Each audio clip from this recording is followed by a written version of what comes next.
પાટણના સિદ્ધપુરના પ્રસૂતિ કેસમાં મહિલાના મોતથી હોબાળો થયો છે। સિદ્ધપુરની શિફા હોસ્પિટલમાં મૃત રૂબીના પઠાણ નામની મહિલાને પ્રસૂતિ માટે દાખલ કરાઈ હતી, જેમાં હોસ્પિટલના તબીબોની બેદરકારી કારણે મહિલા અને બાળકનું મૃત્યુ થયું હોવાનું માહિતીમાં સામે આવ્યું છે।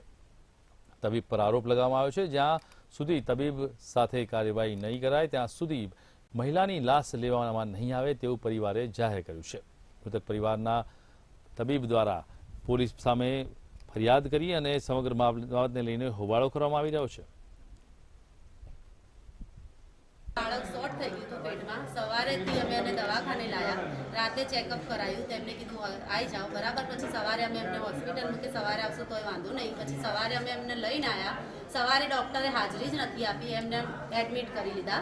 એડમિટ કર્યા પછી એમને નર્સો જ ટ્રીટમેન્ટ કરતી હતી। નર્સને મેં કહ્યું કે ડૉક્ટરને બોલાવી દો, ડૉક્ટરને બોલાવી દો, પણ એમને ડૉક્ટરને બોલાયા જ નહીં અને ફોન પર એની સારવાર કરતી હતી રહી। તો મેં કીધું તું ચેકઅપ ના કર, તું ડૉક્ટરને બોલાવી દે, પણ એને ડૉક્ટરને બોલાવી જ નહીં। ડૉક્ટર આવી 5 મિનિટ થઈને કે ઓપરેશનમાં લેવું છે। મારા માસીએ એમ કહ્યું કે ઓપરેશનની તમે કરી શકતા હો તો જ લેજો, કે તમારે બોલવાની જરૂર નથી, અમારે શું કરવું ને અમને ખબર પડે છે।